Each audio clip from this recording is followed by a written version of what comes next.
भोलेनाथ।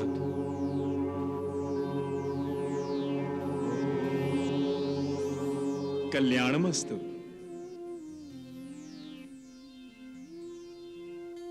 दानवों और देवताओं के प्रतिनिधियों को एक साथ देखकर मन प्रसन्न हो गया। ये एकता अवश्य जगत कल्याण ही करेगी। हे प्रभु, हम जगत कल्याण कार्य हेतु ही आपस में मिलकर आपके पास आए हैं। बड़ी ही अच्छी बात है। हे भोलेनाथ, भगवान शिव शंकर, हम समुद्र मंथन करना चाहते हैं। जगत कल्याण हेतु यह शुभ कार्य तो अति शीघ्र ही होना चाहिए। परंतु समुद्र मंथन के शुभारंभ में एक समस्या बाधा डाल रही है प्रभु। भगवान, सृष्टि के इस विशाल, विकराल और भव्य समुद्र को मथने के लिए ना तो हमारे पास मथनी है और ना ही मथनी को घुमाने के लिए इतनी लंबी रस्सी है। समझ में नहीं आता कि हम क्या करें। हे प्रभु, आप ही हमारा मार्गदर्शन कीजिए।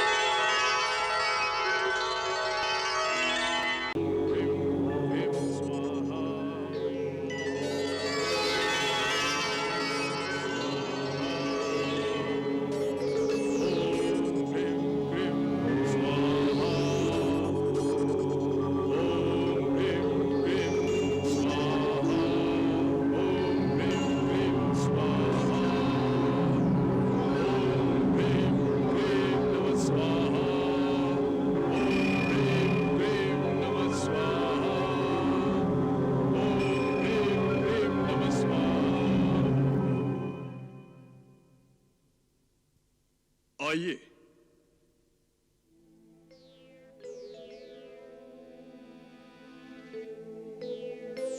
आइए।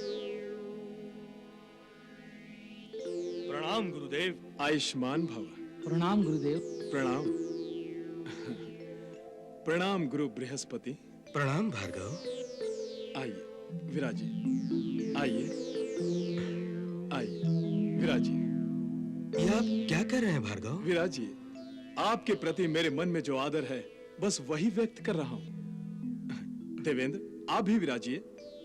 महाराज बलि, आप भी बैठ जाइए।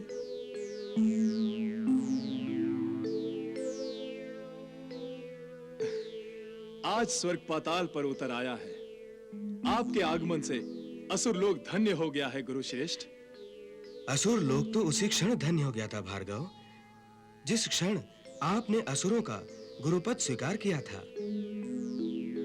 आपके ज्ञान और आप ही की सूझबूझ में असुरों का कल्याण निहित है। भार्गव, देवासुर संग्राम के बीच एक आप ही मेरी आशा का केंद्र मात्र रहे हैं। आज्ञा कीजिए गुरु बृहस्पति। आपकी किस इच्छा, किस आशा की पूर्ति कर सकता हूं। सारे असुर भी आपकी इच्छा का आदर करेंगे। क्यों महाराज बलि? क्षमा कीजिए गुरुदेव, आपकी आज्ञा का पालन हम असुरों का धर्म है। परंतु बात को पूरी तरह समझे बिना किसी आशा की पूर्ति के लिए वचनबद्ध होना क्या उचित है? महाराज बलि, कुछ देर पहले तक मैं भी आप ही की भांति ऊंच नीच सोचा करता था। फूंक फूंक कर पग धरने की नीति पर विश्वास रखता था। परंतु आज के इस यज्ञ के साथ ही मैं अपने आप में एक विचित्र परिवर्तन का आभास कर रहा हूं। परंतु गुरुदेव, मुझे प्रतीत हो रहा है किसी दिव्य शक्ति की कृपा से मेरे मन से शंकाओं, आशंकाओं का नाश हो गया है। यही बात मेरे समझ में आ गई है कि सद्भावना ही सद्भावना को जन्म देती है। इसका प्रमाण सामने है। गुरु बृहस्पति और देवेंद्र कोई सद्भावना लेकर ही पधारे हैं। इससे पहले तो देवेंद्र का सामना आपसे युद्ध भूमि पर ही होता आया है। गुरु श्रेष्ठ, आप धन्य हैं। आपको अवश्य ही दिव्य ज्ञान हुआ है कि हम सद्भावना के अंतर्गत आपके पास आए हैं। हाँ भार्गव, जगत कल्याण के लिए हम समुद्र मंथन करना चाहते हैं, जिसके लिए असुरों और देवताओं का सहयोग आवश्यक है। इसी कारणवश हम देवासुर संधि का संदेश लेकर आए हैं। धन्य है आप देवगुरु, धन्य हैं आप। कैसा उचित, कैसा जगत कल्याणकारी प्रस्ताव लेकर आए हैं। समुद्र मंथन यही सद्विचार तो मेरे मन में भी आया था गुरुश्रेष्ठ। समुद्र मंथन द्वारा ही समुद्र में छुपे दिव्य रत्नों को निकालकर देवताओं, असुरों और समस्त सृष्टि का कल्याण किया जा सकता है। आपने ये कहकर भार्गव मेरी चिंता दूर कर दी है। आज का ये दिन बड़ा ही शुभ दिन है, क्योंकि जगत कल्याण के लिए आज युगों युगों के बाद देवताओं और असुरों में मिलाप हो रहा है। जगत कल्याण के लिए हम कुछ भी कर सकते हैं। यदि महाराज बलि चाहें तो हमें इसी क्षण संधि करने में कोई आपत्ति नहीं है।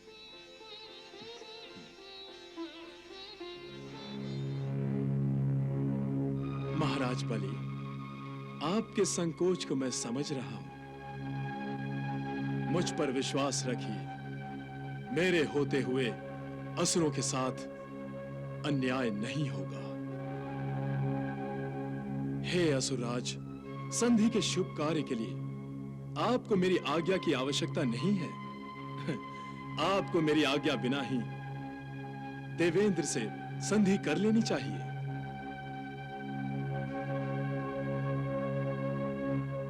महाराज बलि,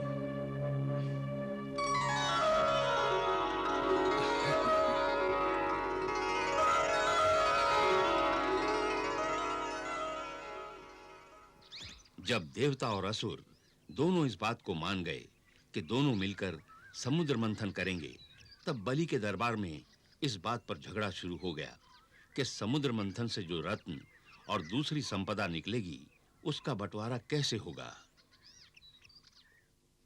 गुरुदेव शुक्राचार्य की प्रेरणा से हमने समुद्र मंथन के लिए हाँ अवश्य की है, परंतु उसका यह अर्थ नहीं है कि हम देवताओं की हर उचित अनुचित बात पर दास दासियों की भांति सिर हिलाएंगे।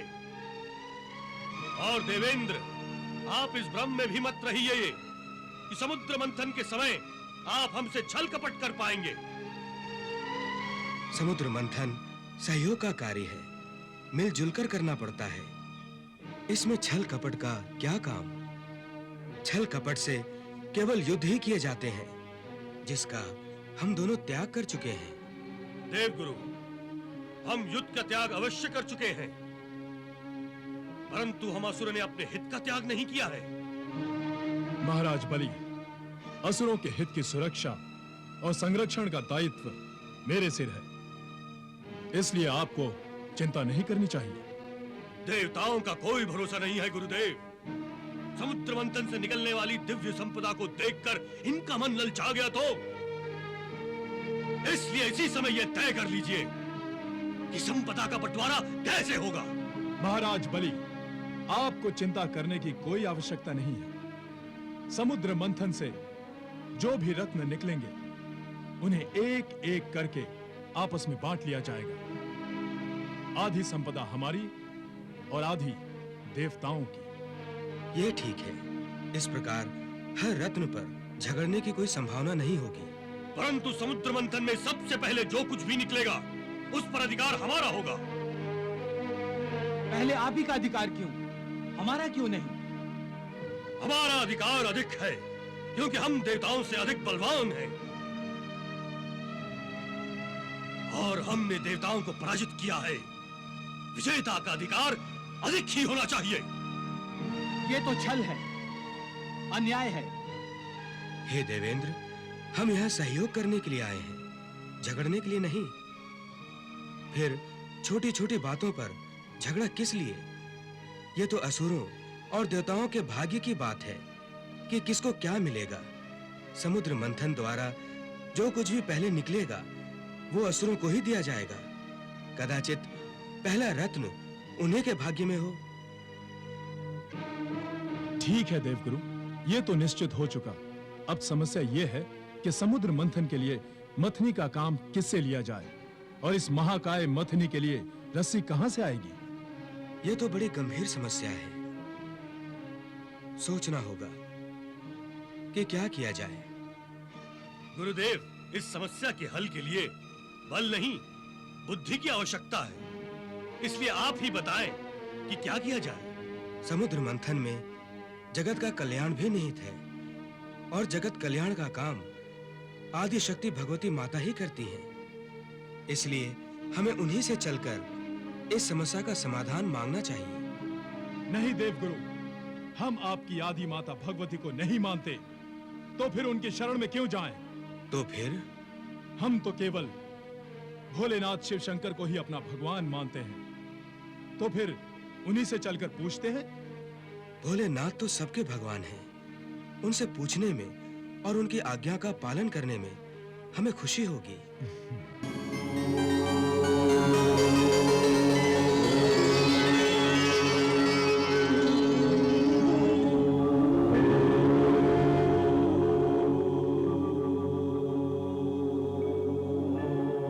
प्रणाम भोलेनाथ।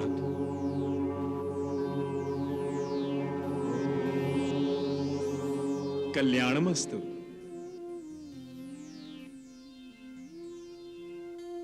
दानवों और देवताओं के प्रतिनिधियों को एक साथ देखकर मन प्रसन्न हो गया। ये एकता अवश्य जगत कल्याण ही करेगी। हे प्रभु, हम जगत कल्याण कार्य हेतु ही आपस में मिलकर आपके पास आए हैं। बड़ी ही अच्छी बात है। हे भोलेनाथ, भगवान शिव शंकर, हम समुद्र मंथन करना चाहते हैं। जगत कल्याण हेतु यह शुभ कार्य तो अति शीघ्र ही होना चाहिए। परंतु समुद्र मंथन के शुभारंभ में एक समस्या बाधा डाल रही है प्रभु। भगवान, सृष्टि के इस विशाल, विकराल और भव्य समुद्र को मथने के लिए ना तो हमारे पास मथनी है और ना ही मथनी को घुमाने के लिए इतनी लंबी रस्सी है। समझ में नहीं आता कि हम क्या करें। हे प्रभु, आप ही हमारा मार्गदर्शन कीजिए। हे देवेंद्र, हिमालय पर्वत की विशाल श्रृंखला में एक विशाल और विकराल मंदार पर्वत है, जिसका आकार मथनी जैसा ही है। आप उस पर्वत को मथनी बना सकते हैं। वाह प्रभु वाह, आप धन्य हैं। और हे असुराज बलि, पाताल लोक में नागराज वासुकी वास करते हैं। आप उनकी सेवा को काम में लेकर उनसे रस्सी का काम ले सकते हैं।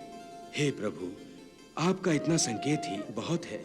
बस आप इतना ही आशीर्वाद दीजिए कि हम मंदार पर्वत और नागराज वासुकी को मना लें और जगत कल्याण के लिए समुद्र मंथन को सफल बना सकें। तथास्तु। मंदराचल की बनी मथानी, बासुकी नाग की नेति बनाई, सागर मंथन में नारायण देवगणों को हुए सहाय।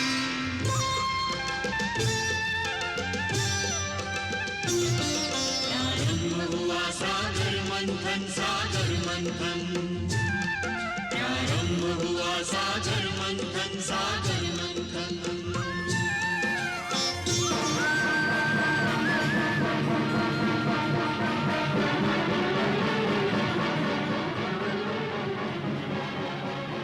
सिंधु से निकला तीव्र हलाहल, तीनों आलोक में मच गई हलचल। चारों ओर धुएं के बादल बन के प्रलय मंडराने लगे हैं, बन के प्रलय मंडराने लगे हैं।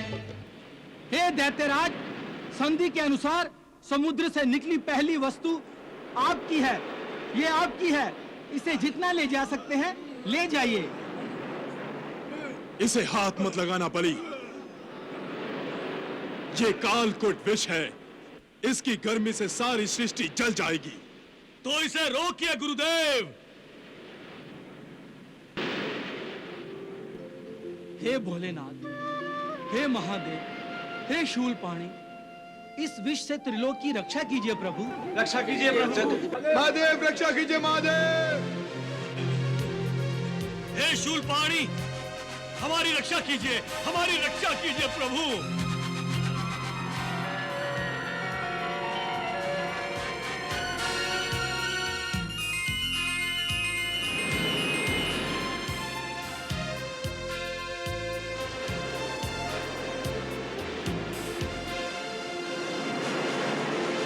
प्रणाम भोलेनाथ।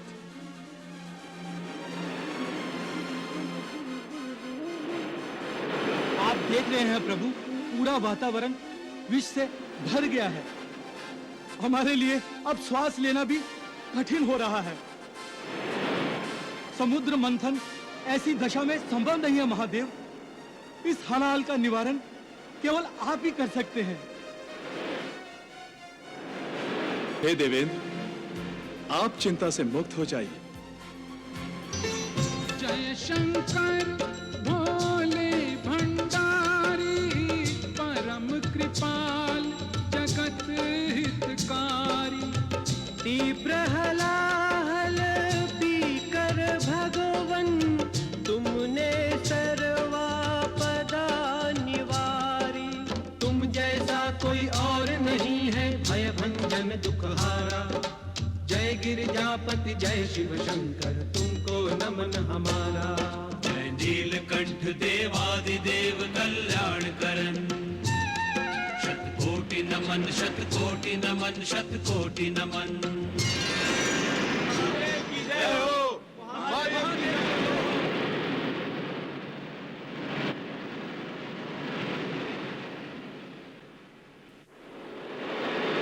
भगवान, इस हलाहल को पीने का सामर्थ्य आपके बिना न किसी देवता को था न दानव को। अतः आप देवताओं के ही नहीं, हम दानवों के भी पूज्य हैं। हे त्रिनेत्रधारी, आपने सृष्टि का कल्याण कर दिया। हे संकट मोचन, हे योगियों के योगी, इस समुद्र मंथन रूपी यज्ञ में आपने हलाहल को यज्ञ का एक भाग समझकर स्वीकार किया है। अतः आज से किसी भी यज्ञ में सर्वप्रथम आपको यज्ञ भाग दिया जाएगा। जिस यज्ञ में आपको यज्ञ भाग नहीं दिया जाएगा, वो यज्ञ सफल, संपन्न और संपूर्ण नहीं माना जाएगा।